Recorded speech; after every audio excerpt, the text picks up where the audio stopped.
अपनी लाइफ में बहुत सारे सक्सेसफुल लोग मैंने और आपने हम दोनों ने देखे हैं। और वो सक्सेसफुल लोग जो हैं उनकी सक्सेस के पीछे एक बहुत ही ज़्यादा कॉमन चीज़ होती है। और वो कॉमन चीज़ है कंसिस्टेंसी एंड डिसिप्लिन। और जितने भी लोग सक्सेसफुल हैं ऐसा नहीं है कि वो एक कंसिस्टेंसी और डिसिप्लिन की एक सुपर पावर से लेके पैदा हुए हैं। उन सब ने ये चीज़ें सीखी होंगी और बहुत ही ज़्यादा स्ट्रगल किया होगा, जैसे मैंने किया अपने लाइफ में पास्ट में, और आप सब भी अभी कर रहे होंगे। तो वैसे तो बहुत सारी चीज़ें होती है जो कि कंसिस्टेंसी और डिसिप्लिन को मेंटेन करने के लिए हमें चाहिए होती है। बट उन सब चीज़ों से पहले एक कॉमन चीज़ आती है जो हमें ध्यान में रखनी पड़ेगी। उसके बिना हम कोई भी टेक्निक अप्लाई कर ले, हम लॉन्ग टर्म में कंसिस्टेंसी और डिसिप्लिन बिल्ड नहीं कर पाएंगे। हम कुछ सीढ़ियाँ चढ़ेंगे और गिर जाएंगे, फिर कुछ सीढ़ियाँ चढ़ेंगे और गिर जाएंगे।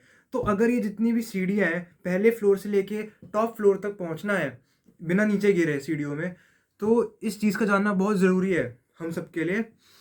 और इस टेक्निक ने, इस चीज़ ने, जब मैंने इसको रियलाइज़ किया और अप्लाई किया तो बहुत अच्छे रिजल्ट्स दिखाए और literally made discipline feel like a sweet to me.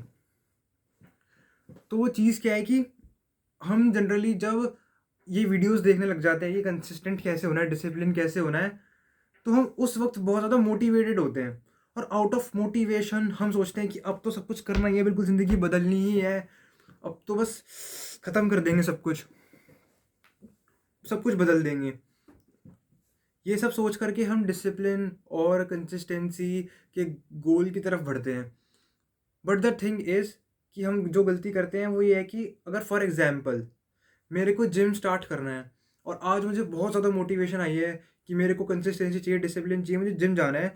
तो एक नॉर्मल आदमी, जिनमें से मैं भी था और आप सब भी होगे currently, that's why you are watching this video. वो चीज़ है कि आप जाओगे एक दिन और बढ़िया 1 डेढ़ 2 घंटे का वर्कआउट करोगे। आपकी जितनी मोटिवेशन थी वो एक ही उसी मोमेंट में इस्तेमाल कर दी। But motivation is something that is very limited. Motivation अभी है, अब से 10 मिनट बाद नहीं बचेगी। तो उस मोटिवेशन को थोड़ा थोड़ा थोड़ा थोड़ा यूज़ करना होता है। इसका मतलब क्या है कि एक इंसान जो बहुत ही ज़्यादा करंटली मोटिवेटेड होके सोच रहा है कि मेरे को जिम जाना है और कंसिस्टेंट होना है और डिसिप्लिन होना है जिम में, फॉर एग्जाम्पल जिम को एग्जाम्पल लेके चल रहा है, वो कोई भी चीज़ हो सकती है हर एक इंसान की लाइफ में।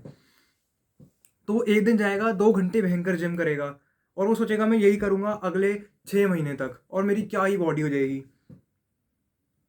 बट होता क्या है असलियत में, वो एक दिन जाता है, मैक्सिमम 2 3 दिन जाता है, उसके बाद वो कंसिस्टेंसी ख़त्म हो जाती है, वो नहीं जा पाता। इसके पीछे का कारण ये होता है कि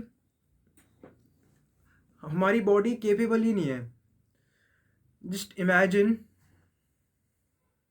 कि आप जो है एक ऑल्टो को फरारी की तरह भगाने की कोशिश कर रहे हो। That is not possible. आप एक ऑल्टो को शायद से 120 की स्पीड पे, 130 40 की स्पीड पे आज चला भी दो तो आई बेट आपको वो ठीक कराने लेके जानी पड़ेगी 1 2 दिन बाद। तो आप, अगर आप में एबिलिटी ही नहीं है 2 घंटे 1.5 घंटे वर्कआउट करने की, तो आप कंसिस्टेंसी बिल्ड कर ही नहीं सकते। So the better way is कि अगर आप में आज इतनी मोटिवेशन है तो इतना ही काम करो। And this is how you build discipline and consistency. थोड़ा थोड़ा थोड़ा थोड़ा काम करना। अगर मतलब अगर आप इस इतने लेवल का काम कर सकते हो ना, तो बस इतना ही करो। But do it daily daily daily daily. जब आप 1 हफ्ते 2 हफ्ते उस चीज़ को करोगे तो फिर धीरे धीरे प्रोग्रेसिवली ओवरलोड करो और धीरे धीरे बढ़ाओ उस काम को। मोटिवेशन बहुत ही लिमिटेड चीज़ होती है। उस चीज़ में मत पड़ो कि मैं अभी मोटिवेटेड हूँ तो मैं सारा, अब तो मैं 100 दिन ही मोटिवेटेड रहूँगा पूरा, ऐसा ऐसा नहीं होगा। तो अगर आप इस छोटी तरह से काम करोगे जैसे मैंने बताया है, तो you literally feel happy and you feel like doing things. जो जिस चीज़ को देख के आपको मौत आ रही थी पहले, अब आपको वो चीज़ खुद से करने का मन करेगा अंदर से, बिकॉज आपने अपनी बॉडी को एक ही बारी में इतना ज़्यादा करके अपनी औकात से बाहर करके ड्रेन नहीं कर दिया। It will make everything very easy for you and it will make life easy for you. हम ज़्यादातर इम्पेशेंट हो जाते हैं बहुत ज़्यादा। हमें लगता है कि नहीं, हमने इतना समय बर्बाद कर दिया है, हमारे पास इतना समय नहीं है, मेरे को बिल्कुल ऑल इन नहीं जाना पड़ेगा इस चीज़ में और बिल्कुल भर के काम करना पड़ेगा। जैसे फॉर एग्जाम्पल जिम में ही, कि मैंने अपनी पूरी ज़िंदगी बर्बाद कर दी है, मैं 100 kg का हो चुका हूँ, मेरे में कोई मसल मास नहीं है, या फिर मैं बहुत ज़्यादा स्किनी हूँ, मुझ में कोई मसल मास नहीं है, तो अब मैंने इतना समय बर्बाद कर दिया, अब तो मुझे बॉडी अगले 6 महीने में ही बिल्ड करनी है, तो मैं रोज़ 2 घंटे जिम जाऊँगा, 7 के 7 दिन जिम जाऊँगा, ऐसे नहीं बनेगी बॉडी, क्योंकि ऐसे कंसिस्टेंसी ही नहीं बन पाएगी। सो सिमिलरली ये तो मैं एक एग्जांपल ले रहा हूँ जिम का, बट हर एस्पेक्ट में और हर एक काम में, चीज़ में ऐसा ही होता है।